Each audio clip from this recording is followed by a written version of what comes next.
Very well. Let this abomination unto the Lord begin. Hi, everybody. Welcome to the Planet Express Delivery Podcast, the show where three functional alcoholics talk about Futurama. If you would like to contact the show, and we'd love it if you would, please send us an email, planetexpresspod@gmail.com. Find us on Twitter at PlanetXPodcast, like the Planet Express Delivery Podcast Facebook page, and be sure to find our media group, Shady Voices Media, on all of the social media applications. Additionally, if you would like to support the show, please subscribe and leave a review on iTunes, Stitcher, Google Play, Player FM, or pretty much anywhere else that podcasts are found. Also, please check out our merch store on TeePublic. The link to that will be in the episode description. That is just where, if you want to get some pretty cool Futurama swag, you can pick it up there, and everything that you buy goes right back into supporting the show. For this episode, we talked about Ben-Hur with our friend Kyle Kessler, who we've actually been trying to get on the show for quite a while now. I think we've had a couple episodes before that he was scheduled to be on, and things just didn't work out in our favor, but we were thrilled to have him on for this one right now. And just a couple of housekeeping notes at the top here, more of format correctiveness, if that is the right term. I'm not even sure that that's a word, but I should let you guys know that this is the first episode that we've done at our new recording space. We have moved out of Shady McGrady's, although we do encourage you all to go there if you're ever in the Harrisburg area. But we found a new place to sort of set up shop at, and honestly, it did not go great for this first episode. I would just let you guys know that at the top there. We were all very distracted. It was kind of a tough setup for us at the time. There are some audio problems, and I'll just let you guys know that the audio might get a little bit wonky from time to time. But overall, I think that we did the best with what we could in this situation, and I know that it's going to get better from here on out now that we've figured out all of the various issues that this new space brings to the show. We'll be able to work around that in the future. But in any case, I'm not going to waste any more of your time. Thank you guys for listening, and just enjoy the podcast.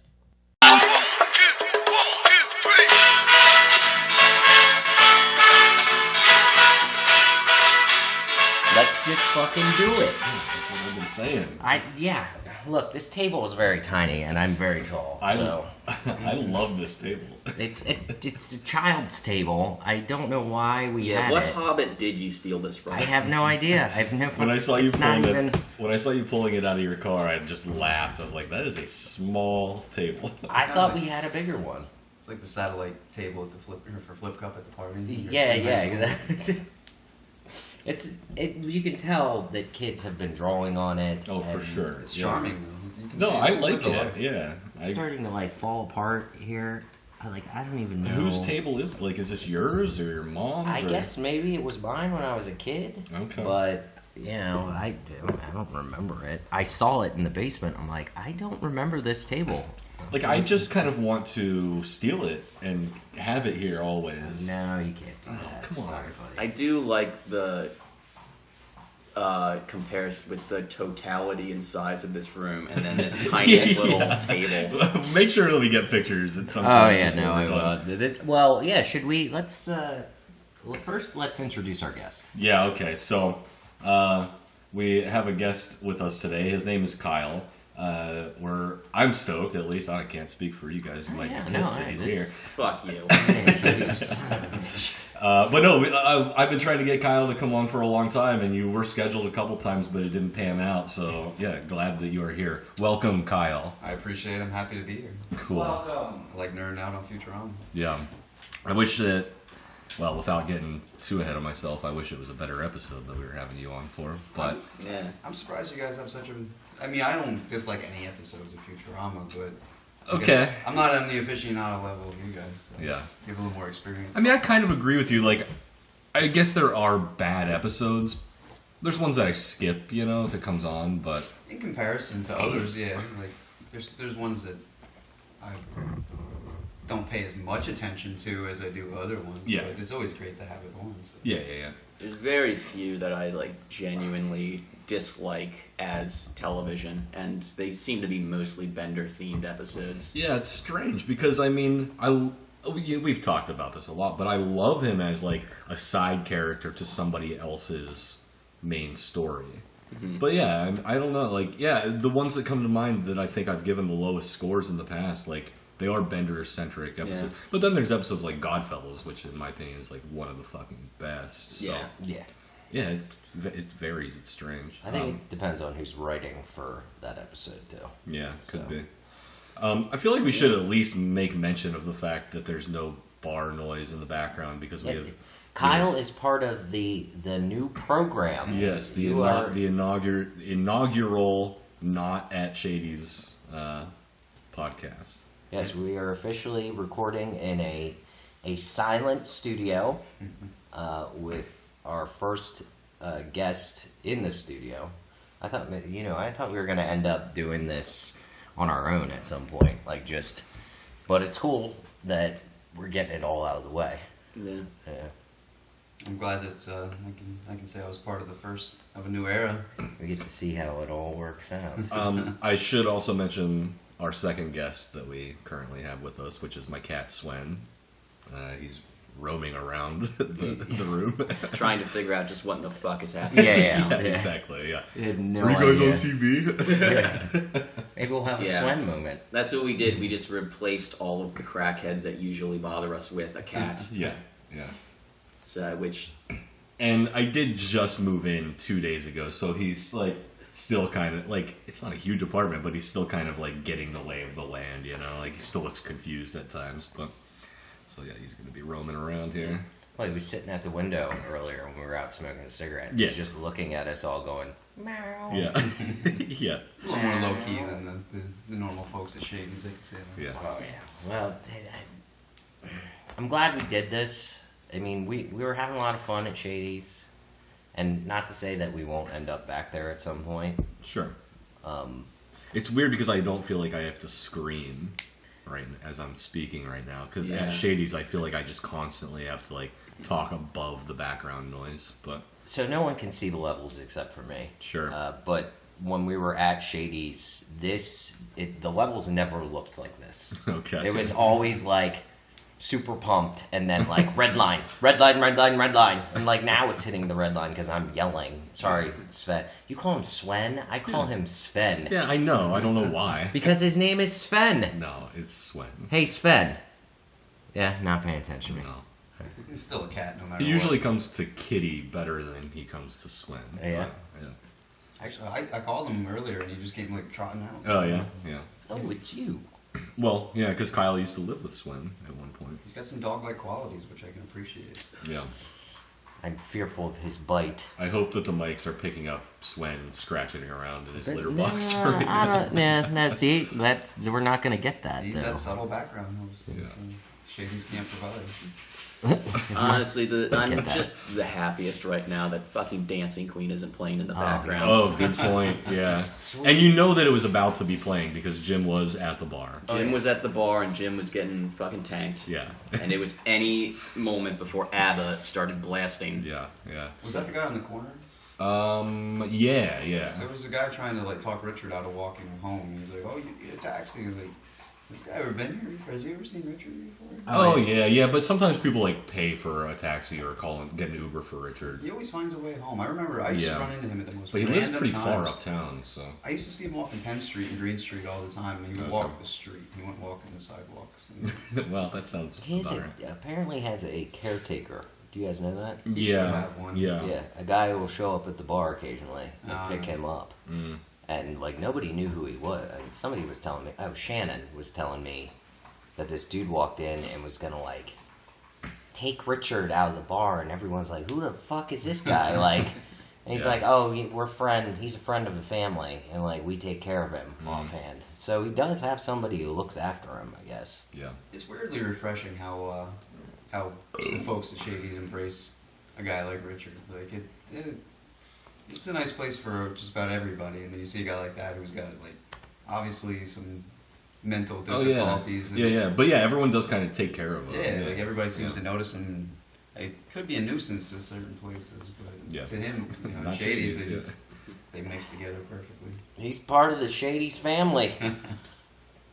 We have now left. Yes, so which we have expediently moved away from. Well, for fairness, we were there an hour ago, and we'll probably end up there again. Yeah, True. a little later. Yeah, we have business to attend to, and I don't need some guy yelling in my ear about pool tables and science and architecture. Speaking of business to attend to, Yeah. Oh, okay. Let's just do it. Well, Yeah. This is a podcast about Futurama. Yeah, that's right. Yeah, right. occasionally we have to remind ourselves of that. Yeah. Used to This deliver episode packages. is Bend Her. I always want to say Ben Hur. Oh, yeah. Yeah. I don't like that. Written by Michael Rowe, and the synopsis this week: Bender gets a sex change operation in order to keep his Olympic gold medals and ends up in a sham relationship with TV's Calculon. But when Calculon's emotions turn out to be genuine, Bender must find a way to end the arrangement without hurting him. I miss anything in there? No, that's like No, on that's point. good. Yeah. that is the perfect description of the perfect synopsis. For That's this how you episode. write a synopsis, Jeff. Yeah, damn straight, Jeff. Fuck you, Jeff. Fucking wiki Jeff. I hate you, Jeff. There is like, we have one listener named Jeff who's just like, what the hell? What did I do? I'm ignorant to Wiki Jeff. So we used to get our synopses from this Futurama, what is it, infosphere.org or whatever. No, it's not Infosphere. I don't remember okay. what it was, but it's some fan site, and they were just terrible. Yeah, the synopses were always just fucking stupid and like misogynistic somehow. They would just make it somehow sexist, and you know, it was just fucking weird. And there's a lot of that in this episode, so... Yeah, Jesus. Actually, I want to see the synopsis for this one. I might actually have it. If Okay. you guys keep going, I'm going to look All for right, it. so this episode's kind of dumb. I'm just gonna put it right out there. So it opens up with what they're at they're at the Planet Express crew because Hermes got asked to become a part of the limbo team for what, Jamaica or yeah, which he was a. What were you gonna say, Kyle? This is a Barbados Slim. Yeah. appearance. I forgot that actually. Yeah. Well, he was part of the Olympic team at some point. Like it was like prior. 20 years earlier. Yeah. And what happened? He says something happened to their team, and so they asked him to fill in, and he was like, "Okay, fine." They also make a reference to Cool Runnings. Oh, do they? Yes, they say something about there was a famous team, bobsledders. Oh, yeah, that's right. Yeah. He's wearing like a bobsled outfit too, isn't he? Well, so that's what they're doing in the very beginning because Hermes hasn't limboed for 20 years, and Fry's like, does the Jamaican team, like, do they know what your figure currently looks like? And it's just Hermes, like, without a shirt on, just being like a fat slob. And so the professor's gonna he creates a suit for Hermes to wear that will reproportion his body to give him a lower center of mass or whatever. It shifts his center of gravity to his knee. Yeah, so he puts it on and gets all like, it tightened it up in there, and you just see his stomach just drop. Yeah. And he's just like, oh, those haven't descended in 20 years or whatever. When we were driving up here, Mike and I were talking in the car. This suit is our favorite part of the episode. Yeah, for Like, sure. I think this intro is the best part of the episode, and I would the rather... 2 minutes featuring Hermes are what I'm the most interested in. Yeah, I wish that they would have just... James made a very good point when I said that this was my favorite part. He said that he wished that they had just extrapolated upon that and made the episode about like Hermes failing in the Olympics and then like trying to like come back or something. But Do you want to? So I did find this. Do you want? It's so bad. should I read it out loud? Yeah, go for it. Okay. Bender faces his greatest challenge when he tricks his way into the 3004 Earth Olympian and wins several events, but he must endure the final and most revealing test to receive his medals. When Bender has a date with a major robot celebrity, Calculon, he sees this as an opportunity to be wined and dined like never before. When Bender realizes there's an inequity of feelings, he enlists Fry's and Leela's help to stage a soap opera death. It's not as bad as I thought it was going to be. It's I'm glad that they were able to tone down the sexism in that by not mentioning it whatsoever. Yeah. Yeah. I feel like Jeff, when he writes these, he's thinking about his ex-wife. I gotta give it to James. Just Definitely a better synopsis. Just Yeah, whatever James's is way feelings better. he's dealing with at like that point when he's writing it, and he's just like, and then Bender goes to the Olympics, and fuck you, Deborah. Jeff and Deborah. Yeah. So, yeah, I don't know, whatever. Hermes is funny, and I love the suit. This is going to be a marvelous episode. I can already tell. Just great. What if, like you said about Bender, when Bender gets his own episodes, Yeah.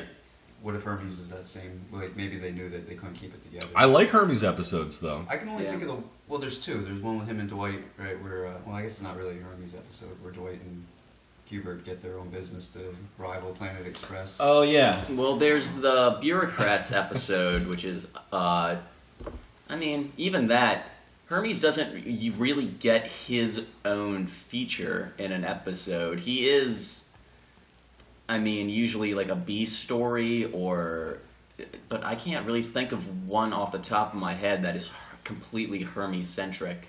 Is that Inspector Number 5, what you were referencing? No. That's later. That is, I know what you're talking about. That's actually a good call. And that is technically a Hermes-centric episode. It's just Bender is along for the ride. I can't See, remember I what didn't it's know which one you would called. call that, if it was a Bender episode with Hermes or vice versa. You know what? It might actually, because they're trying to find Bender's, He's Inspector, but it's Hermes. yeah. Hermes was the one who approved him despite the fact that he had impurities or Okay, whatever. so it is, that is a Which Bender. was an That's- awesome twist. That's actually one of my favorite Oh, I episodes. love I that. Yeah, can't yeah. wait till we get to Yeah, it. me too. That's Um, fucking great. Now, the one I was talking about is when Hermes gets fired and Morgan takes over the Planet Express office. Dirty boy! What is that one Dirty, called? dirty boy! Yes. I forgot about that one. I don't remember it. Have to you be covered honest. that, or was that coming up? I don't Yeah, have- that I was don't like have my season phone. 2, I think. Oh, really? Where are you guys at this point? What, season 6? 5. 5? We're coming to the end of season 5. Yeah. I don't know how far I we think are. another month or so, and then we'll be into the movies. Yeah. Yeah, which we're gonna have to figure out at some point. Yeah. Now, is the... Nah. I don't want to get us... We should stay on topic on this one. No, ask your question. Episode at hand. No. Yeah, no, we get off topic all the time. Go ahead, man. Well, the one where Bender talks to God, is that... That's Godfellas. Yeah. Is that was- considered a movie, or is that... No, No, that was an episode in this season or season 4. Wasn't there a It Bender was episode? season 4. I think it was season 4, because that was the first one that we had the sound wall for. Okay. There were 2 or 3 Bender episodes in a row right around that one. I think it was season 4, because there was that and Pharaoh to Remember. Pharaoh to Remember, yeah. I think I was mixing that one along with... Okay. 'cause I remember, didn't he have a 3-episode like story arc at one point? Or was that a movie? That was probably a movie. Yeah, that's the first movie, I want to say. Is that Bender's Big Game? Bender's Bender's Big Big Score. Score. That yeah. sounds right, yeah. Okay. And the episode we're talking about with Hermes is how Hermes requisitioned his groove back, Right. Oh, that's right. which is a really long name. And That's such a good title, though. Yeah. I can't Probably. believe I'm so ashamed that I didn't remember that. but as soon as I saw it, I was like, oh shit. So wait, where were we specifically? Like, Well, the professor creates the bodysuit for okay. Hermes. Did and we have the then, flashback why he left? the No. Olympic? That's in another episode completely, though. I was Isn't gonna it? Yeah, ask, that's- Did we ever see a young Hermes at any point, other than Inspector Number 5, or even that 1 second sitting at the computer? Yeah. No. We see. No, like we do a- in Flight to Remember, because that's when he has the flashback to. That's when he has to learn to limbo again. That's right. Yeah. Okay. Yeah. Well, we do also see him as child Hermes when they all get the reverse aging. Oh, good call. Yeah. But I mean that's not a flashback, I guess. But we do see a child Hermes. They always always reference Hermes' history. Like he always most of his jokes are looking back on what he used to be and then where he's at. But you don't really get a good look at it other than the pieces that you have to piece together from Hermes' references in his youth. Yeah. Thinking about it now, I actually would really like to see a completely Hermes themed episode. Oh, me too. Where he's like, not even just like, how he requisitioned his group back, where he is still kind of the B story, even though it's genesis from his actions. But just like one that's complete, because we don't get enough of him as a character, really. I think he's played up for stereotype a lot of the time. Yeah, you're right. Yeah, he kind of is. I think he's hilarious when he's when he's featured more. But as a gentleman that works for a government agency, you got a bureaucrat role is familiar. Yeah. Stamp it, file it, send it overnight. Yeah. I do love the joy he gets out of his job, though. I guess when you smoke enough weed, you can find joy in everything. Yeah, and that's the other thing. He always makes very vague references to pot, and it's hilarious. The he does it all subtlety of the it time. makes it so good too, because everybody knows what he's saying. But he doesn't have to overtly say it. It makes it more PC. Legalize it. We're talking about a lot of things. Yeah. So okay. I mean, I want to talk more about Hermes, but that's 2 minutes of episode. Well, doesn't he show up throughout this episode, though? I mean, he's like the subplot, B-plot, right? No, Really? it's over pretty much immediately because Professor makes that suit for him, and then they go to the Earth Olympian, and Hermes is in the race, and it turns out that he's facing off, a bunch of people. He's facing off against a bunch of people, but Barbados Slim is right next to him in the race, and it's a limbo sprint or something strange. So they have to sprint and then limbo, and the limbo bar gets lower and lower and lower, and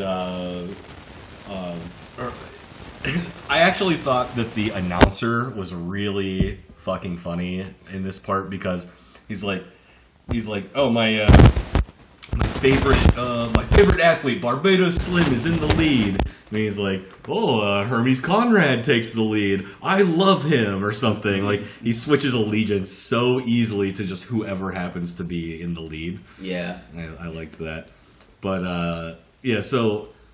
Hermes winds up in the lead at the end, but then under the last hurdle, they show in slow motion his stomach rippling towards the limbo bar, and it. But doesn't he hit? It hits the bar. It hits the bar, and then the suit bursts open, and his flabby stomach comes out, and he just falls there. I love the Barbados animation on that because it's done so well, and they how they did the slow mo. I don't know the purpose of that exactly, except that we just need Hermes to fail. Okay. But like you and I were saying earlier, though, it almost just seems like a way to get Bender to the Olympics for the future storyline of the remainder of the episode. MacGuffin, is that the term we always use for this? I want to say that is it. I'm sorry, I'm doing a sound thing here as well. It's definitely just to progress the story further. But it's really unfortunate that that's the end of the Hermes story because. So are we? We're gonna get right into talking shit about. Well, so what happens? Yeah, I mean, Bender is sad because there's professional bending units, and he's like, I couldn't even win a medal at something that I was created to do or built for or whatever. And so then they're like, all right, now it's time for the fembot portion of the Olympics, and Bender's fucking if he had ears, they would have perked up at that moment, because he sees all these women, and he's just like, I can this is what he's thinking. I can fucking beat all of these women, so I'm gonna pretend to be a woman now, and that's the rest of the episode. And of course he wins, and falls in love with, or Calculon falls in love with them, and he takes advantage of them. Well, there's a lot of shit going on. We might as well talk about. That's Well, the first note that I had, because when he first sees the other benders out on the field, and I just had to know, what the fuck is bending? Because we've seen it. First of all, it's something you can build someone from scratch to do.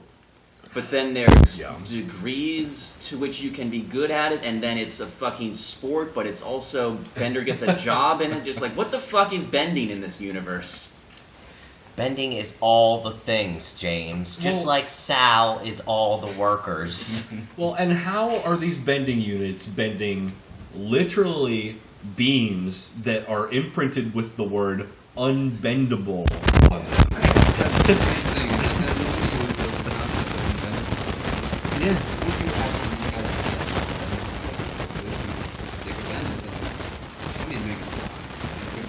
Yeah. It doesn't make any fucking sense. It's big bending. Big bending. We definitely talked about. They've been making money off those beams for so long. Big bending, Jesus. That's funny. Oh, yeah. It's a scheme by U.S. Steel. Yeah. Non-bendable, unbendable beam. Yeah. Yeah, they bend it like it's nothing. Bender. There's a lot of bending going on here. Bender bends in one episode. Do you remember when he bent that cement wall? Yeah, that's later on. Just like all life's problems, bending. I like the one he bent the professor. Oh yeah, I love that. I'm okay with this. Yeah. Yeah. But this does push us even further into reasons. Into sexist Olympics. Yeah, is that what you have written? That's Yes. my next note. That because is the note Mike you already have. said when he sees the fembot bending, and it's so fucking misogynistic and condescending because they're just. First of all, there's these like Barbie sculpture sort of robots, and they're bending like coat hangers. Yeah. And these like tiny little like now Charleston shoe size girders. Going back to what you were asking about, like what is bending in this universe, they create these robots specifically for the purpose of bending, but some are better at it apparently, and it's a sport, etc., etc., etc. So you're telling me that they purposely manufacture female bending units solely to be inferior? Yes, thank you, Kyle.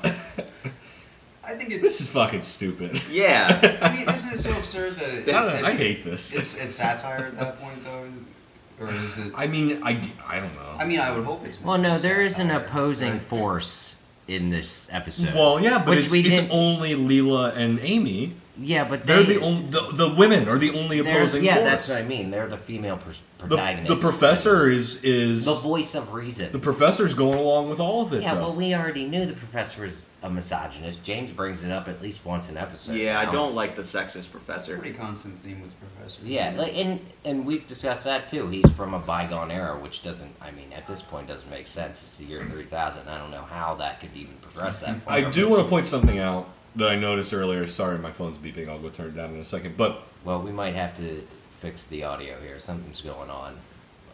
oh, It's doing weird shit. I mean, we're being picked up, but I might have to switch cords again. It seems like your cord is fucking with my Kindle for some reason. So, yeah, it won't go off. Suds' invisible roommates. Damn ghosts. You see what I'm saying? It's doing weird stuff. We'll be back after this. Yeah, we're going to take a Oh, quick boy. break here just to fix this. I'm going to pause. And we're back. That was odd. is that salvageable? Yeah, no, there was only a couple parts that were...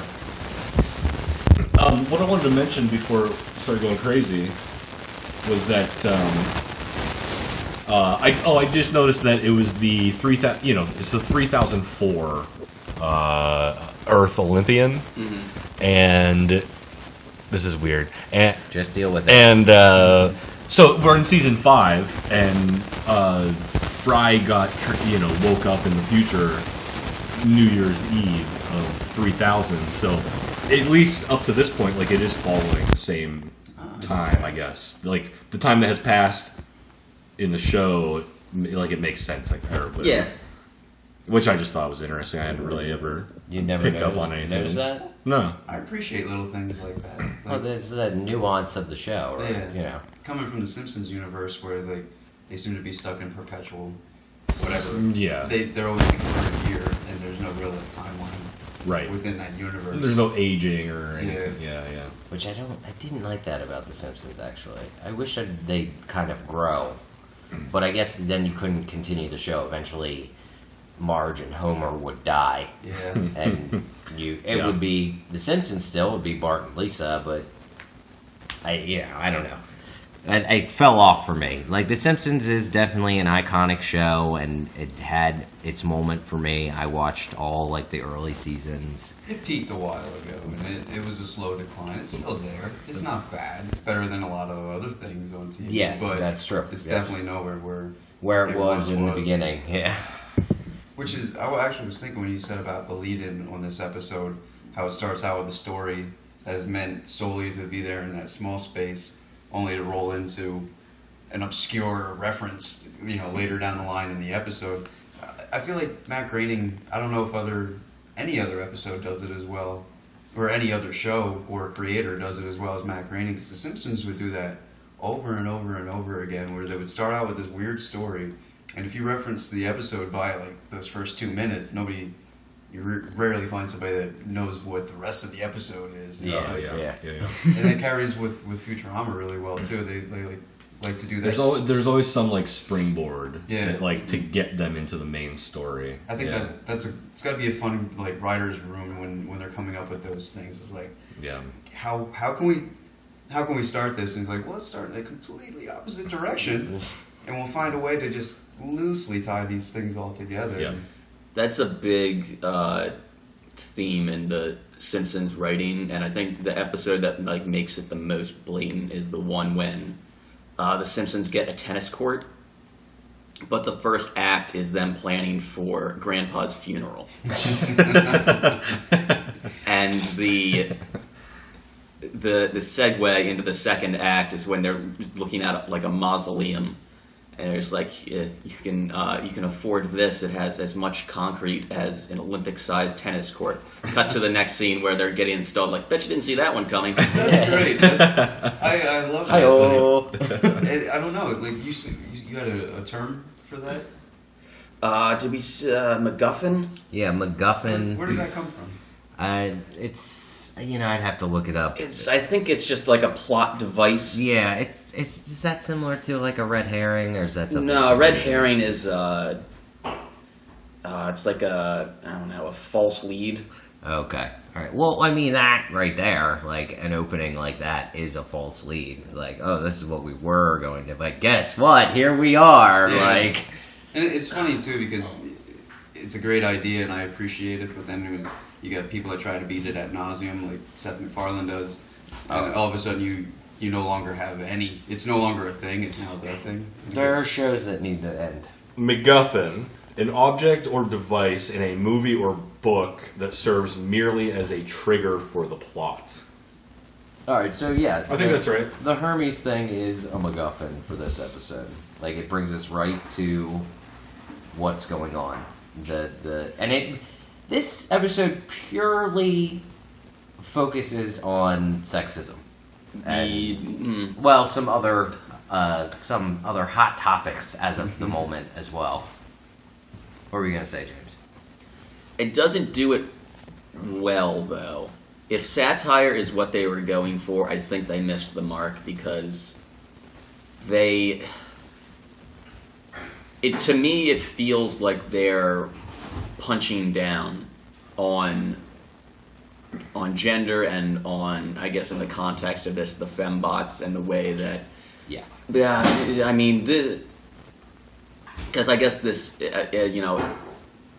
never explicitly says it, but like it exemplifies that sexism is literally built into this Society. culture. They built for some reason, gendered robots differently based on that gender, and then are continuing to sort of exploit that And I realize that we are 4 cis white guys talking about this right now. Yeah, but we could further analyze this.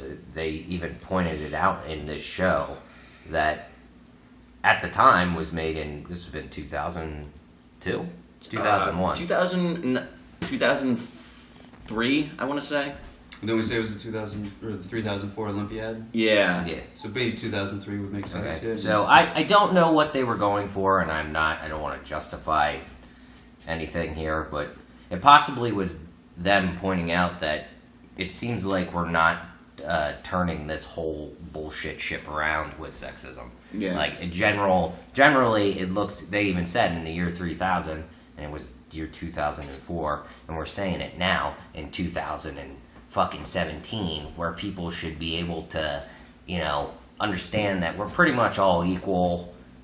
You should treat people in a better way and not be complete fucking asshole all the time. Like, they're pointing out, well, society doesn't seem to think that.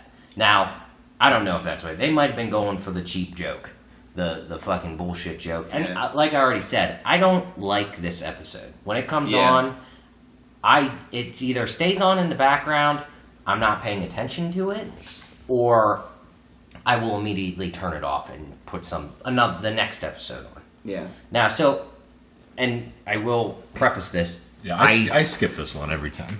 I did not watch this episode thoroughly, but I remember it very well. Like, the whole plot as we're going further, and I'm going to push us a little further in here. That's fine. I don't think, just on it like an ending note, like, I don't know if necessarily they were trying to go for satire, but either way, it didn't work. Yeah, no, it was shit. It might have been the JV squad of writers in the writer room that day. I have never seen this name on a script before, so maybe that's it. And it's odd too, because like you reference when you watch it, you'll skip an episode. I always catch my Futurama on Comedy Central in the afternoons, and this one is on there a lot. That's weird. And I feel like some of the weirdest and worst episodes, I don't want to say worst episodes, but some of the more off-kilter that if you were to say to somebody that's never seen the show before, come and watch this show, if they were to watch some of the episodes that get played over and over again on the Comedy Central channel, it'd be easy for people to go, I really don't get this. I don't get why you really enjoy this so much, because that was a crap episode. Well, that's another thing. When it's on TV, they edit shit out heavily. Like, they will skip whole plot devices just for for more of a dumb joke. And like I watch at work sometimes, and it'll be on Comedy Central, and like whole sections will be cut out. Really? And I'm like, what? They're missing a whole part that would make this joke better, or That's a shame. Well, that's for TV, for editing. Yeah. Like, now, if you're watching on Netflix, which we were for a while, Netflix dropped there. Remember, we're waiting for our paycheck. Yeah. You see every little part. Let's go, Netflix. Well, hopefully Give us Hulu will be sending us. Give us a fucking paycheck. Hulu. You see every little bit of what's going on. In general, this episode is just not all that funny. At least to me. I mean, there are parts that there's cheap like laughs. like a chuckle here and there. Yeah. This feels like a real dead end for comedy momentum. We need to clip forward. Let's move on. I feel like we've just been somberly bitching for the last 15 minutes. Yeah, we're sorry to everybody for our flagship show, and to you, Kyle, because we're not making this as funny as we. Suds, what are you doing? You're supposed to be cracking jokes. I've got a fantasy football draft in 10 minutes. You need to be cracking wise. We talk cracking jokes. We took Dave disc golfing for the first time. Oh yeah, we did take Dave disc golfing today. Well, we can get into that at the end of the. I think that would be more entertaining to discuss. Let's at least skim through the rest of this situation. How long have we been recording for? The second not one? not very long. We started at 3:15. No, we're about 3:50. 35 minutes. This is a bad plan. What's a bad plan? It's just a poor plan. What do you mean? What do you mean bad plan? That we didn't start recording until 3:15. And Oh, you- sure. Yeah. No, I mean, I'm prepared to keep going. I don't give a fuck. Yeah, we just. It's just need a to- bad episode with, like, shitty, like... there's nothing funny about sexism, so... Like, what do you want me to say? Yeah, I don't know how we can turn. You want me cracking jokes.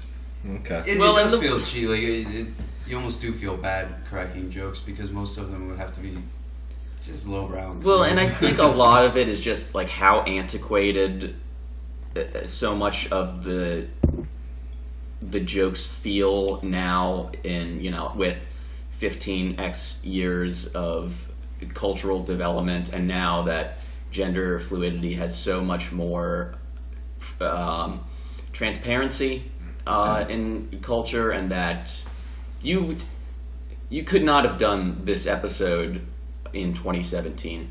Or if you did, it would be vastly different. It would have a very different tone. Yeah. Because and that's, I guess, the next thing that I want to talk about, because Bender decide on an impulse to get a sex change. No, not an impulse. He does it purposely. Well, he does it because he wants to keep his medals. Yeah. Yeah. And the only way he can keep his medals is to get the actual sex, the engine oil changed over to the female oil or whatever, because Such they're a weird concept. because for some reason they don't check the athletes until the end of the Olympics. Well, do they?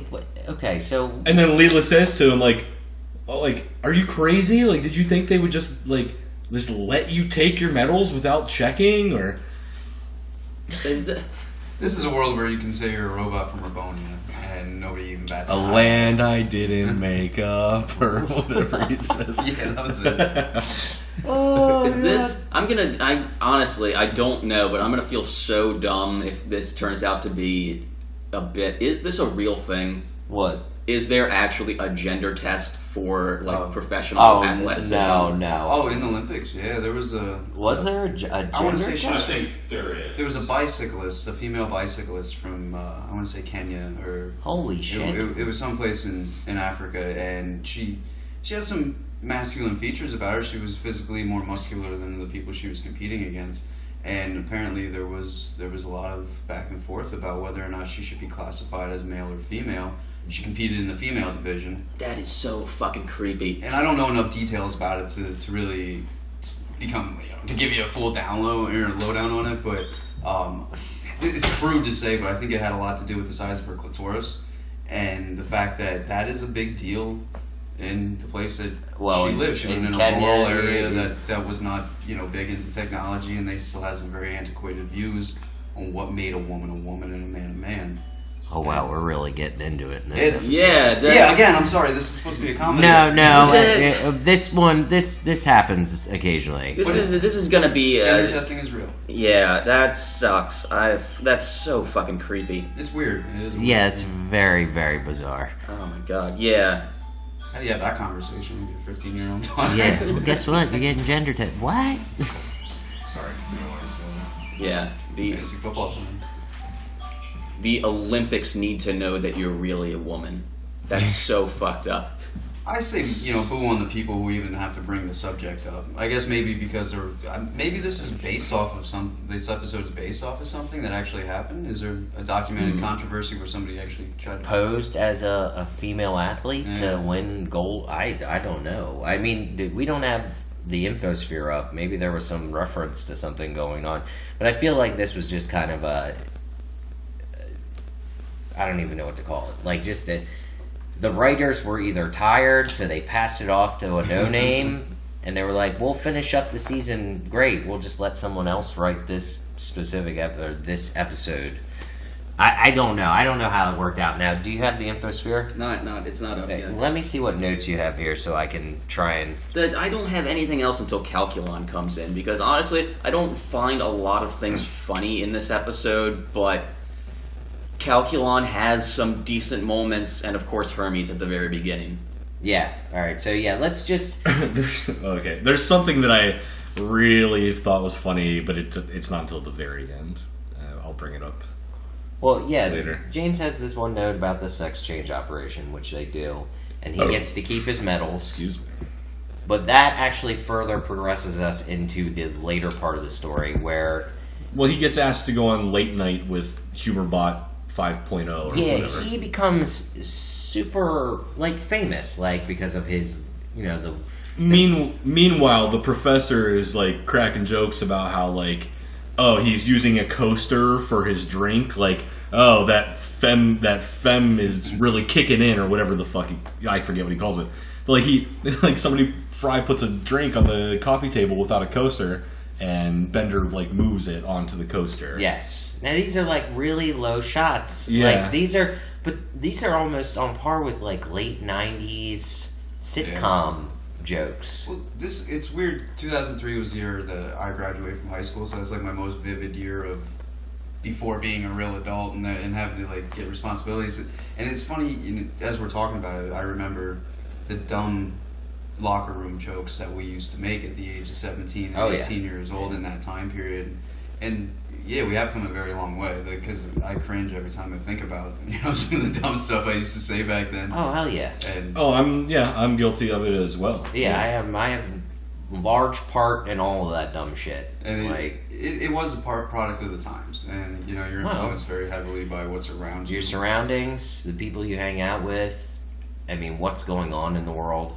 But I think that's why shows like Futurama also hold a place a special place for a lot of people, because it brings back the nostalgia factor. Mm-hmm. And it's not just like, oh, those things were great back then. You can like, look how, you know, things have changed from that point to where we are right now. Well, they also redeem themselves. Yeah. Oh, like, they do a great job with a lot of different... Later on seasons with if we're going to talk about things, they talk about equality, marriage equality.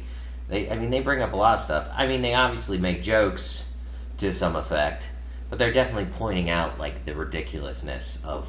I think just the point that they actually have a transgender character in 2003 in the show, even though it was made fun of in a late 90s kind of way, like you said. Yeah. Just the fact that the character existed, that's kind of... I don't know if that you can find that in other places in that time period on TV. Yeah, I don't think there is any... at the time, I don't know. I don't remember really watching a lot of like mainstream television at the time. A lot of Simpsons. But there wasn't really that kind of... I think the only thing to that effect would have been Ellen, not a transgender, but her coming out of the closet, which was probably late 90s, I think. That was honestly not that long ago. That was, I don't know. Was that 2000s? No, it had to be because that was a big deal. Like, people were pissed. I didn't know that women could be gay until Ellen, strangely enough. I didn't know that was really. I grew up in the middle of nowhere. Okay. we have more farm fields than we do houses where I grew up. So the word, and also the word gay, usually describes the male aspect of at the time. Well, where I grew up, that was so like the whole that covering the whole landscape of things. I didn't know. I knew Rosie O'Donnell. Rosie O'Donnell too. She came out of the closet or something to that effect. And that was another big thing, and people were talking shit about that. Now, I could have cared fucking less. Look, love who you want to love. Who gives a shit? Like, why is that any of my business? I just want to get high. That's all I have. I just want to get high and enjoy myself. Put these Hollywood people under the microscope so silly. Like, we're somehow supposed to learn something. People are people. You know how much money you make or where you make your money. Ellen's not funny, though. As cool as she is, I don't think... I put her up there with... She's like a female Jay Leno to me. I don't understand the appeal, honestly. I mean, I don't watch her show, so I can't say, but I guess that's fine. I remember her sitcom. That was what always stuck out to me. She goes to a sort, like, her humor... I mean, have you ever seen her stand-up at all? No, I've never had her. Okay, well, if you get a chance, watch her stand-up. I'm not saying it's good, I'm not saying it's bad. I honestly have no opinion on it. It's like one of those things where humor is the word subjective. What's happening? Why are we talking about Ellen DeGeneres right now? I'm guilty of derailing a lot of conversations. No, well, that's what happens. And Suds is not participating at all, so... Sure I am. Right here. All right, so, okay, James... I'm sorry. James just handed me his phone with additional info about the episode, trivia-wise. The plot of the episode bears an unusual similarity to the story of Bruce Jenner's transition into Caitlyn Jenner. Jenner and Bender have similar names. Oddly, their names combined would make Gender, which is the... Okay. And both win Olympic medals. They both marry into... rich families, Kardashians, Calculon, and have gender reassignment surgery. Their motives, however, are hugely different, as Caitlyn Jenner is legitimately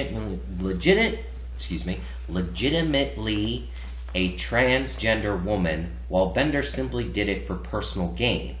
When Calculon is professing his love for Colette, Bender, he says, "I can't sleep at night, although as a robot, I don't do that anyways." This implies that robots don't sleep, but there are many instances where Bender is seen sleeping. Now, I don't know why that had anything to do with the that is a weird tail end to that. Yeah. Does he sleep or is he powered down?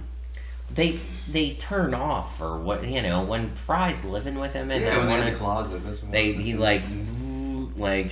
So, yeah, I guess this has a very loose connection to the Caitlyn Jenner. I think that's a reach. But I mean, Caitlyn Jenner did not come out publicly anyway until fairly recently. Yeah, and has since proven herself to be just fucking horrible. Oh, that's terrible. South Park did a great job with her character. Terrible person. I don't understand how that. I don't fucking know, man. Like we're living in there's strange shit going on every day now, as far as I can tell. Futurama makes more sense than reality right now. Yeah, at more this often point. than not, I think. Yeah. All right, clipping forward because we're so fucking bogged down right now and just We're mired in shit. Yeah, we're all over the fucking place. Mired in shit. Our listeners are gonna love this fucking episode. They get to listen to us be mired in shit in crystal clear sound. I was gonna say, is this what happens when you get out of Shady's? It's happened at Shady's. It has happened where we're just like all over the place. We left Shady's and got bitter. But also, I mean, it's. There is no way that that's going to pick up. Yes, it is for sure. I promise you. Oh yeah, it's picking. It's not just the topic or the subject matter of the episode. It's also just the quality of the episode. It's not fucking funny. That's part of the problem. Yeah. And that happens from time to time. What other episode did we all? I'm really feeling bad for Kyle because we had him on the. I just like bullshitting with you guys. All right, good. As long as you're having an all right time, man, then we'll be set. I wish I could contribute more. I think Bendless Love was the other one that we all really hated. Which one was that? That was when he gets a scab job at the bending plant. I'm not really sure what he bent girders. That was his scab job, but then... Oh, I do remember that one where they were picketing outside and he was... Yeah. He fell in love in that one, right? Yes, he did, and that sucks. Was it another kind of sexist overtone attitude, too, or episode? Yeah, because the fembot that he ends up falling for is portrayed as, like, really, like, dumb and trashy, and... There's no Crushinator. Like... Crushinator. Speaking of characters we don't see enough. Crushinator? Let's get the Crushinator in here some more. Would you like to dance? When we're just spread out all over the place right now. Mike is recording this from a remote location. Dave seems to have disappeared completely. For the first episode in my apartment, this is kind of a shit show so far. The cat's been closer to the microphone than Suds for most of this. Don't judge the new recording space by this. Mike has no furniture. We're all fucked up. It has just been a shit week, and it's fantasy football season. I mean, it takes your brain away. So no one's gonna listen to this anyway, because knowing our fans, we're all playing fucking fantasy football right now. 'Tis the season, man. You hate it until you're in it, and then you hate it even more. It consumes you in ways that you don't understand. Yeah. But It's not healthy. all right, we got a fucking clip forward here. Bender gets famous and goes on the HumorBot late night with HumorBot. That's how far we've gotten? Yes. Holy fuck. I think that's where we left off. Yeah. Well, the relationship with Calculon? Calculon's good for a few weird laughs. Yeah. He'll throw some out. Just those hammy, dad joke things, which they do a really good job of on this show. They always like to incorporate the dad joke things in there, and Calculon he's ripe with them all the time. But Funny thing, the script actually called for me to say yes, but I improv'd. That's because when he shows the clip from his upcoming, All My Circuits thing, he just plays it just like, I think it's pretty self-explanatory, and it's just him in a suburban backyard with a pirate flipping burgers on a grill, and he's screaming no to the heavens. that's his line, though, right? That's what he does best. Well, he said that the script called for him to say yes, but he decided to switch it up on his own. So this is, in lieu of having like anything funny actually happening in this episode, I have one little game for the podcast here. What do you think was going on in that clip? What was the background of that? Jeez. I'm seriously with All My Circuits. Is that what that was? I think so. A Yeah. clip from Yeah, All My Circuits. Yeah. I never know what's going on when they show that. Like, it's always very like, okay, so when I was a kid, I used to come into the house and either my sister or my mom would be watching like a soap opera. Yeah. It's the same thing. Like, you would walk in and you just hear, Jenny, I can't do that. Bruce tried to kill me. And then it'd just be like, I have to get him. Or like something stupid. I'm like, what the fuck is going on this show? And why has this guy been on this show for like 50 years? Well, the coma, it keeps you young. For a long Yeah, is that what it is? He's always a coma. Always a coma? Oh, man. Comas are life prolonging. Yeah. Apparently, just the Lazarus pit of... It's like being frozen in a cryogenic tube. You just transport from place to place, and your skin stays perfect the entire time. So it's like the little things in the episode we're picking up on, definitely, and this being one of them. It's funny too, because I didn't watch this, and I thought I'd miss out on the subtleties of the episode. And you guys remember them so well that it just like floods, and it is unimpressive. You're right. You're right. I thought I could find something that say like, I think you guys are being too harsh on this one, but no, I think you're pretty spot on. And Oh, if we disagree, you'll hear it. We'll argue about shit constantly. I would like to hear what people have to say about what was going on in that Calculon. Yeah, Yeah. Send us mail. Let us know what the hell was going on in that Calculon clip. We'll probably get a message from either Matt or what was it? Have we heard from Matt in a while? I don't think so. I don't know. But I don't know. But yeah, Bender starts a relationship with Calculon. Yeah, this is where it starts to get a little more not funny, I think. Well, because in the whole time he just keeps. Leela and Amy are obviously justifiably upset about this. Yeah. Even Fry is upset, although for I think very different reasons. Well, he thinks he lost. His whole thing is, I lost my best friend. Yeah. Like that whole spiel he does. And the whole thing is Bender playing into sexist stereotypes. And this is why I say I don't think this is... If it is satire, it's not good at it because he's right about everything. Like, everything fucking works out for him.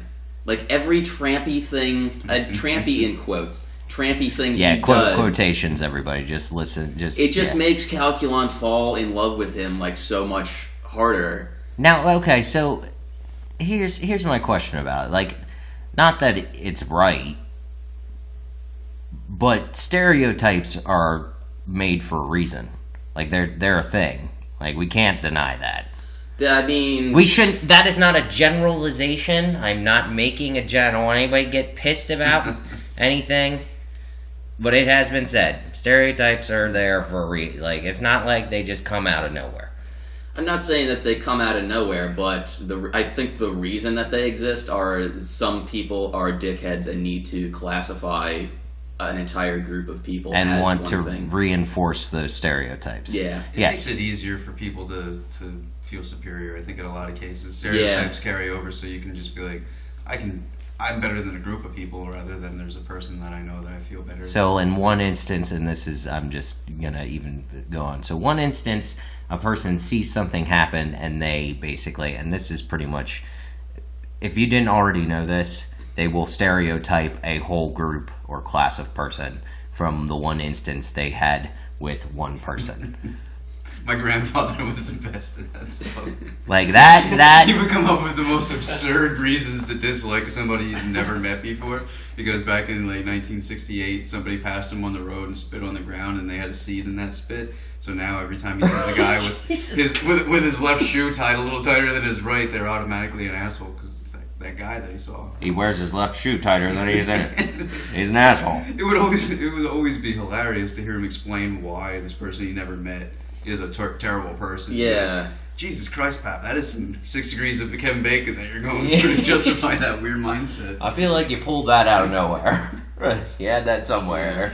Well, okay, James, so continue what you were saying about how Bender, everything works out for Bender then. Yeah, because everything works out for him, and like the way that we've been going kind of over, the satire, I would never put it on the Futurama writing staff to intentionally punch down. But I think in this situation, it just doesn't fucking work. And maybe that's because I'm looking at this with, 15 years of experience beyond when this episode was written. But I think up until this point, they haven't had a fucking issue like this in any case. I mean, this is pretty bad, but we've had other episodes where we've severely pointed out. There's been definitely some antiquated stuff, and I think a lot, we've chalked it up to like, oh, it was, 1999. It's not. Look, and that's the thing. Like, I think we were talking about something to the same effect a few weeks ago. It's not a good excuse, but it is the excuse. At the time, obviously, that was what was, not socially acceptable, but was going on, and people didn't give a shit as much as they do now. Yeah. Whereas we are changing now, and people who care actually make an effort to go out of their way and do the right thing. Yeah. But it was a tough environment for people to go against the grain too. I feel like it's a better environment these days. Yeah, now it's more, we're more, like you said at the beginning of the episode, we're more open to all the things that are going on. And it's not exclusive to Futurama in that time period, and it doesn't justify it by any means, but yeah, looking at some of the stuff from the 90s, late 90s, well... Fuck, put Seinfeld on. I hope I don't get sued for saying that. Watch Seinfeld. There's shit that goes on in that. It may have been funny, but at the same time, if you want to pick apart shows, go back, watch Seinfeld. Any of those shows. Cheers, Frasier. I mean... If Jerry wasn't Jewish people would absolutely hate that show because they play the stereotypes for, to the point of absurdity. Pretty thick. Like Jerry's parents are there. His uncle. Uncle Leo. Uncle Leo. Yeah, I'm sidetracking you guys again. No. This is why we have the podcast. This is what it's good conversation as far as I'm concerned. We're not great comedy though. No, not great comedy. There's not a lot of comedy here. I blame it on Suds again. Yeah, I'm blaming. Tell us something funny about your fantasy football league, Suds. Yeah, there's nothing funny about it. It's serious. It's serious business over here. Everything is so depressing right now. Yeah. Here's something funny. Suds was walking around with a bag full of pizza last night. literally slices of pizza poured into a plastic bag with a smiley face on it. It's still in the fridge, I think. Or no, did you eat it? No, I fucking ate it. Yeah.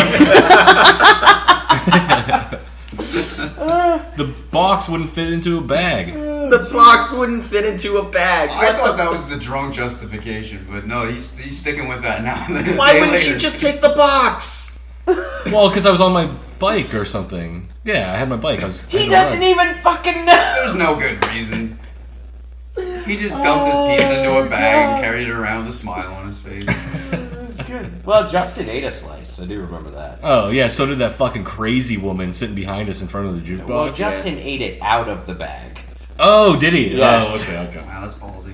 Yeah. Justin's pretty ballsy. I don't know why, but all of a sudden, once pizza goes into a plastic bag, it seems like less of a meal and more of like garbage. Yeah.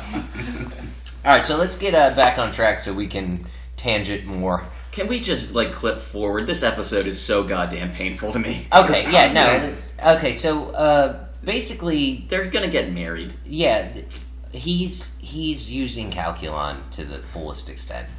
Like he is using his, as they would probably put it, feminine wiles. Just everything. Being a tramp, doing all the stereotypical, bullshit. And Calculon actually falls in love with Bender, or Colette, as he's being called right now. Oh yeah. So, we forgot to mention that. He does change his name. Coilette. Coilette? Is it like Coil? I think it's Because he supposed saw to a be spring, right? That was what. Yeah, Coilette. I think it was something weird. Like he looked around and picked a name out of the hat, and based Coil. off what he saw. Rabonia. Yeah. That's a terrible joke, but it's funny because it's so terrible. That's one of the chuckle moments, like where he's singing the song. When Suds explained this episode to me, he said Ben Hur, and I thought it was the Gender Bender episode because that seems like an appropriate title Yeah. for one where somebody is changing their bender or their gender while being Bender. Did we have a note about that? I'm a pretty. What was that? Like where he's in the ballerina tutu, Yeah. and he's sitting on the phone. Like I can't even remember. I cannot think through the mist of ass that has just wafted into the room. I didn't know if it was appropriate to bring that up or not. Was that you? I might have farted when I was peeing. I'm sorry. Suds' bathroom is directly. It's about 4.5, 6, maybe 6 feet away from where we're sitting right now. Jesus, this is gonna be great. No, it did. It was stoic episode, and then the fart smell rolled in, and now we're having a grand old time. That is okay. All right, We're good fucking stuff. children. That is funnier than anything that has happened in this episode. Yes. I'll agree with that. It's not a funny episode. My bad. Suds, didn't you say you had something about the end, near the end of the episode that you wanted to? Yeah, it's not say? until the wedding. The only note that I have before that is Zoidberg screaming, "Order the cake, damn it!" Order the cake, damn it! Yeah, the really frosty cake. Yeah. Jeez. Yeah, I don't have anything else funny. If you guys want to clip to the wedding, Oh yeah, so they come up with a plan because what is it? Bender can't stay a female. He has to go back to being a male, or he just can't marry. well, because when this is actually, I'm tentative to say that they got this right, but not confusing gender with sexuality. Because Yeah, no, there is. he does become a woman, but is blatantly several times that's not attracted to Calculon. There's a note that we should put at the end, though. I'll put a bullet point in that, and we'll get to it. Okay. But you are right about that whole. I mean, yeah, that's all. Whoa! Jeez, man. What's going on over there? That is machine gun sneezing. He's still going. Did you give your cat catnip? No, he's smelling his shit fart. The shit fart. The shit fart in there. The cloud has now settled down to cat level. and So, Poor thing just wants to live. poor Sven. Continue what you're saying, James. I'm sorry. I don't even remember now. No, well, we are at the end of the episode, and they stage a big, like a fake death during this wedding. Soap opera death I forgot yes. about that. Yeah. to steal a term from the other synopsis. Oh, soap opera death.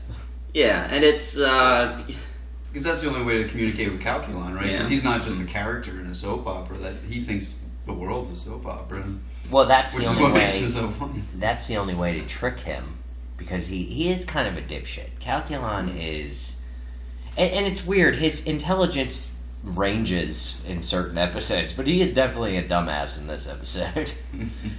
So they fake They make a big spectacle at this wedding.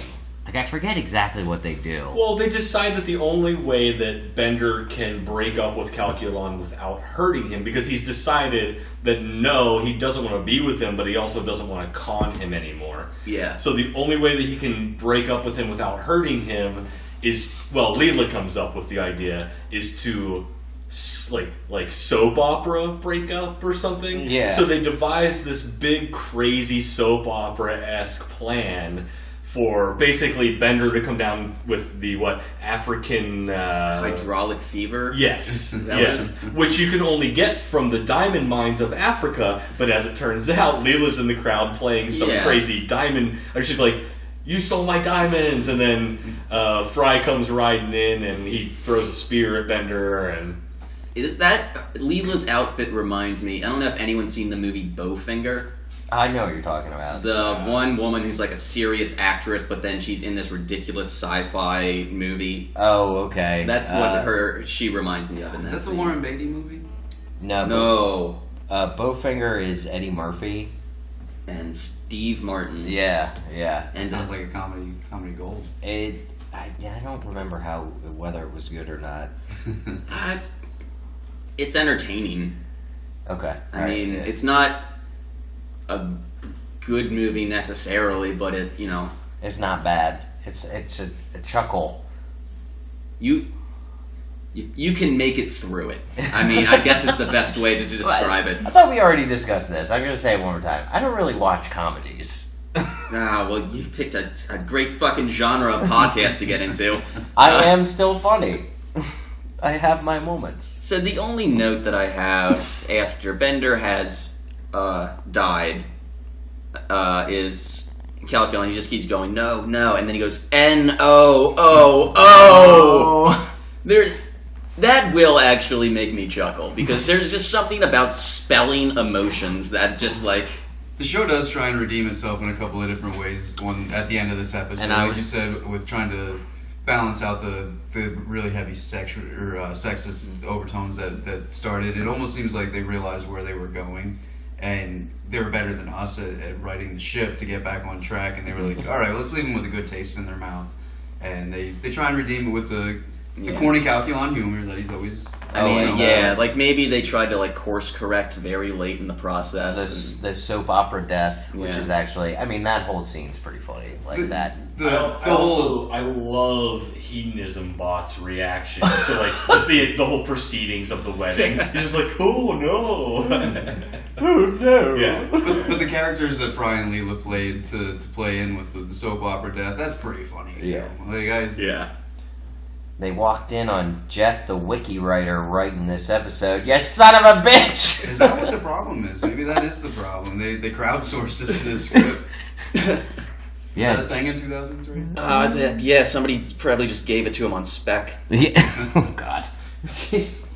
So yeah, it comes full circle back to the Planet Express building, Yeah. and they are watching what looks like a docu-film.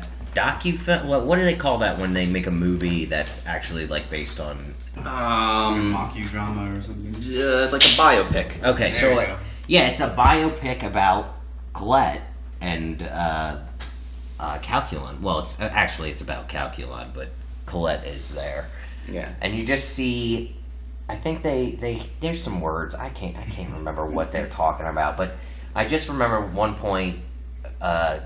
Calculon is on screen, and everyone has left the living room, and Bender's still sitting there, and he like goes over and he says something very like sweet or something to that effect, where he's, he still has kind of feelings for him in some way or another. Well, I think it's not necessarily to say that he has feelings, romantic feelings for him, but maybe has empathy, because Coilette in the end decided that she didn't want to hurt Calculon. Yes. But, of course, it's still Bender the entire time, so... Well, see, that's the thing. If we could bring it up, I swear he goes like, "My sweet prince" or something like that. Yeah, something like that. Familiar, Yeah, like just something very kind of... Well, he had that over-the-top death at the wedding, and it was like you said he had that absurd disease that he picked up from the diamond mines, but Stole my diamonds. he also like he did his best to really make it soft on Calculon, which is so weird for Bender, and I think it's another just a weird thing about this episode that is so out of the norm that I think it's right to be as critical of it as we've been, just because Bender, we love Bender because he's crass. And every once in a while, he does show. He obviously loves Fry. He thinks of Fry like his dog. Oh yeah, Fry is a pet. And Definitely. and he shows it that way. But he shows it in the same way that a tough guy that has his pit bull dog that he tries to act like he has him because it's a tough security dog. But he cuddles with him every night when they go to bed, and But it seems more endearing in that regard than it almost seems so manufactured and fake for this episode. I guess following the themes of the entire thing, where they're just kind of over the top on concepts that maybe they should probably not even be playing with. Is weird because they start on a high note and then it's just a flat fucking. I almost forgot how we started on this, that the Hermes section is funny. And they don't show. Oh no! Didn't you have something? Did they come back with Hermes at the end? Hermes never comes back into There's the no other side. other. Wow. No, the funny part that I was gonna say from the end, I already said it was hedonism bottom. Oh, okay. All right. Well, do you have the thing? Let's see who wrote this fucking episode. Oh, it was written by Michael Rowe, who I don't think I've seen that name on a script before. Mike Rose. Is that the guy from Dirty Jobs? Yeah, Dirty Jobs, but it's probably not the same Mike Rowe. I mean, we don't know that. He is in TV after all. He has a terrible sense of humor too, and does like a lot of dad jokes. Did he take a quote Dirty Job as a writer, a staff writer Wow. for Futurama? It's becoming real meta, Yeah. isn't it? So, I'm in the room now with a bunch of smelly nerds, and they want me to write this really gross episode that's sexist and gender exploitative. Are there any that's my question. Does anybody know that guy's actual deal? Like, what's his? Mike Rowe? Yeah, Mike Rowe. I know that he went to the coal mine where I grew up, and the guys hated him because they said he didn't take his job seriously. And I was like, "What'd you sign up for?" Yeah. It's fucking dirt. You ever watch the episodes? Like, but when you're a coal miner, I think you'd see things in a very different kind of way. Yeah. Oh yeah. With really wide pupils because you don't see the sun. What is everyone doing right now? No, I was looking up. I was trying to look up the Suds writer. is ripping farts again. Yeah. What did you eat? I ate A bag of fucking He pizza. ate gas station hot dogs and pizza from a bag. I had the gas station hot dog, and I'm not shitting myself over here. Jeez. Even it's too much even for him. He's God. He's All right, walking so- outside. Let's either. Is there anything else about this episode that we want to discuss? I don't have anything. Do we want to? I don't think anyone explained to Kyle what where the hell was Scruffy. Oh yeah, where's Scruffy? Oh, is that a theme? Yeah, Where's Scruffy? we have it's a running poll on our Twitter. That's a good one too, because he only does show up every once in a while, but he's got to be up to something. He's Yeah. he's making the whole ship or the whole shop work out. Well- God, Suds, you're Oh sweet lord, man! that's distracting at That is best. foul, God, That might actually work through the microphone. dude. it's in my eyes. It burns. What the fuck? Cat just ran away too. But no, so what is Scruffy doing this episode? Well, we always start out with our normal fallback, which is reading zero-G jugs. Yeah, Uh, but there's a lot he could be doing. in not this touching episode. this episode with a 10-foot pole. Yeah, Yeah. Scruffy went on vacation. He knew better. He was far away. He saw what Bender was doing, and was like, "Nah, I'm leaving. Got somewhere to be." Could just be watching the Olympics also. Yeah, it's true. It could be. He wasn't there with them, I don't think. No, he wasn't. Does Scruffy, I can't figure does it out. Scruffy leave the Planet Express office? Yes, he goes to Paraguay. He does. That's what it was. He was vacationing in Paraguay. Okay, so that's one option. Yeah. Let's think of some other ones real quick. I got nothing. I'm sorry. How about recycling the testosterone? That's true. Because you could can't be just doing throw that away. You got to take it to a special plant. Yep, and there's a big containment tank, and they got to take it and clean it and refine it. That's one giant testosterone tank or whatever. I think they use it to make tires. Do you think there's a chance that maybe he was drafting his fantasy football team? He could be doing that. I feel like Scruffy's above fantasy football, to be honest. You think Yeah. so? I think he would be. It'd be fantasy hockey. Maybe Blurns ball. Oh, fantasy Blurns Ball. Oh yeah, that's good. Blurns ball.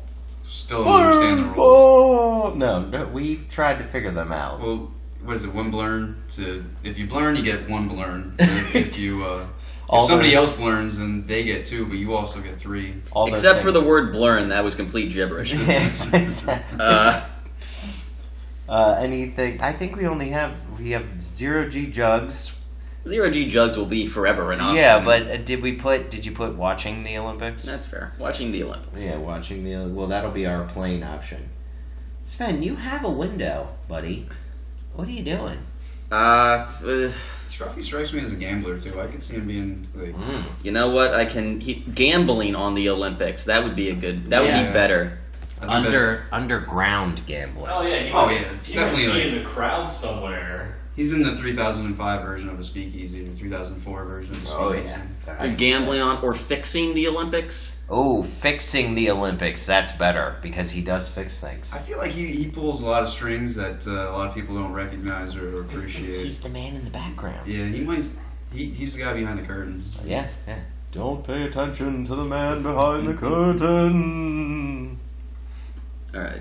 Do you just want to get into Slurmies? Okay, so has anyone explained Slurmies to you? No, I was going to ask you if you could give me a recap. Okay, so Slurm we system. rate things on 1 to 5 Slurmies.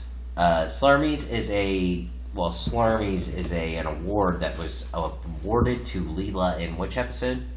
Yes, it was an award that was awarded to Leela. Yeah, I'm just saying the word so In many the times. I forget what the episode's called, but it's when she makes the show called Yo Gabba Gat, like No. something. Yo Leela Leela. Yo Leela. That's the Leela. name of the episode. Okay. The show that she creates, that she wins an award for, is called Rumpledy Dumps Yes, or whatever. which she basically plagiarizes a whole planet. Yeah. Yeah, we just ruined that episode. This one's right back in there again. What'd you It feed smells him? better in here. No one can see what we're doing at all, or what we're looking at. Sven just has his head and front legs in the litter box. Because it probably does smell better than what Suds has been When you testing us gonna with. clean the shit box? Suds' contribution is a handful of words and a whole big cloud of yellow mess. No, he was here for a minute, and then it was just a fart outline of him for fucking, I don't know, half hour. So yeah, we rate on a scale of 1 to 5 Slurmies, and you can do decimals or don't do fractions because I have to calculate that. Yeah, 0.75 you can do, but try not to. 0.3 repeating. Yeah. Goddamn meters. Not funny. What? Who wants to go first? Okay, I'll give you. What's the an example. criteria? Are there different? All right, so here, I'll go so you can kind of get an idea. All right, so this episode I would give. Oh God, I really don't like this episode, and it's obvious that your 3 hosts are not fond of this episode. So since I can't give it a 0, I am going to give it a 1, just a 1. Not a 0.75? No, we can't go below. I'm assuming we can't go below 1. We have never had an episode. It's our this show. We low. can do whatever the hell we want. But Well, Suds is the one who came up with the rating system. yeah, I'm fine with a 1 to 5. Seriously, It's still, either way. It's still 1 is the worst it could be. all right. So I'm giving it a 1 because, well, the jokes, the whole episode, the subject material, it just wasn't good. It just wasn't funny. The misogyny, all the shit they were doing is terrible. Really, I think the only thing that had going for it, as Futurama generally does at this point in its seasons, is animation. Was still on par.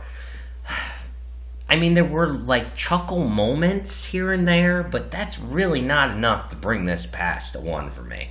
Like I said earlier on in the episode, when this comes on, I either turn it down so I can do something else and it's just going on in the background, or I completely switch to a different episode, which I can't even remember what the next episode is. Usually I keep going forward, so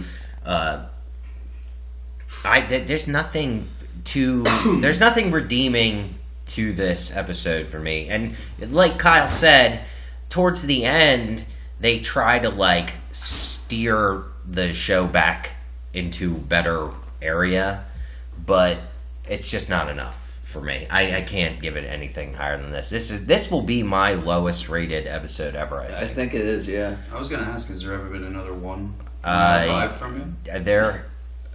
Oh geez. And as far as we have recorded, I know there's a 1.5 on here.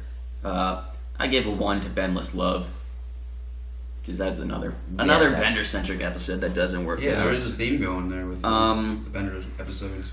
I'm gonna give this a 1.5. No, 1.3. Okay. That 0.3 is just because of the bit with Hermes at the very beginning.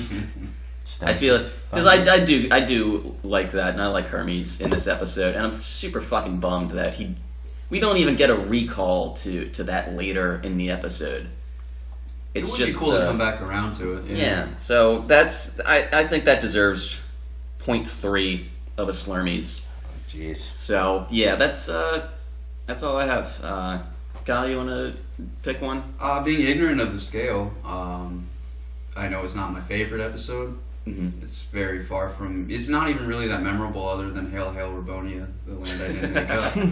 That's the first thing I thought when I was explaining this episode. So and with all the talk that we've done on it, I think it's a fair assessment that it's subpar, and I think 1.5 is about as high as it can reach, and I think 1.3 is absolutely accurate. Yeah. All right. So was it 1.5 or 1? I think I could understand if somebody gave it a 1.5, but I think you're right with 1.3, just because Hermes, and it's scraping the bottom of the barrel here. Yeah, you're right. Okay. All right. I guess I'll go. Sudsicle? It stinks. It stinks! It stinks! Yes, Mr. Sherman, everything stinks. It stinks! Oh God, I missed the critic. That was a great show. Yeah, it's not a good episode. It's like a steaming hot pile of garbage that smells like what came out of my butt earlier. Don't talk down to garbage like that. Yeah, I don't know. Hermes part was the best. You don't have any. You're not gonna expand on your. No. No, we said everything, right? Yeah, 1.0. That's why we make him go first usually. Yeah, I think the lack of conversation on the show itself really exemplifies what this episode. Everything that they do in this episode is like so obvious and so obviously the year 2000. I don't know. It's just it's not funny. Yeah, the subtlety of the show is what usually redeems it in a lot of cases. It's not a good episode. Nah. Yeah. All right, so we are at the end of this episode. I would like to thank you for being on, Kyle. Thank you for having me. And you should be on again for a far better episode. I would like to, yeah. Like one that when we discuss it, it makes us laugh. Yeah. Yeah, we Because were this devoid of one- laughter today. It wasn't... Well, other than Suds with a bag of pizza, it which will was forever be funny. Speckled throughout, I but... love doing this podcast, but I just feel fucking depressed now. Yeah. This episode made me depressed. Oh. I'm just glad we got some beer to console us, and there's Swinny, Yeah, he's doing prowling around. I like it. He did that sneeze earlier, which was awesome. Thank God he...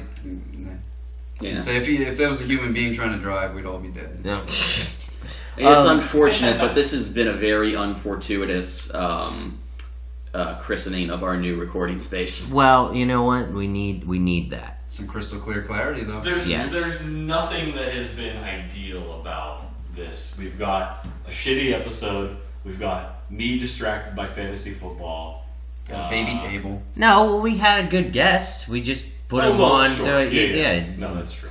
We did not plan this properly. We should have done this a host full and gotten real dark. But you should schedule another episode with Suds, because we will be recording here. And if our listeners hadn't noticed, we did mention it at the top of the show. I hope the sound is much better. We are recording somewhere a lot quieter, a little more intimate, maybe. Less crackheads. Yeah, less crackheads. You will be missing the Shady's moments from here on out, but I think we were getting tired of those in general. They're rarely funny anymore. Yeah, It's usually just assholes who insist on playing pool, or my favorite, guy who plays pool by himself. Yeah. Oh, yeah. Tell me the fuck about that. You're your own Jeez. worst enemy, right? It's the only way you can do it. So, pardon me. This is the time where we will plug all our things, or whatever we have to plug. As always, you can follow me on Instagram at DeadWolfsHow. Follow me on Twitter at Gorilla Karate. Anything? I abstain from social media. Okay. All right. Good No, call. that happens. Don't worry. Except Reddit. I'll plug Reddit. It's always fun. Okay. So if you're on Reddit, would you like to come over here, Stinky? At Mike Suds. Also, buy my band's vinyl, Florence and Libby. His band is actually pretty cool. So Florence and Libby, that is. Where can they find it? Well, you can get the vinyl by messaging me on Facebook or Instagram, but you can also just find the album on Spotify or Amazon or fucking iTunes. It's everywhere. or if Okay. you're in the Hattiesburg area, check him out because Brandon is a hell of a drummer. And they do play frequently in this area. Suds doesn't suck. So Suds doesn't suck. Pretty high praise there. Yeah. it's above a 1.5. I'll give him that. That's all right. I can dig it. Okay. All right. Thank you for listening. We will see you next time. Or listen. Well, you will hear us next. We will. No, we're watching you. Yeah. We are watching you. Why do I always fuck that up? Off you go, apparently.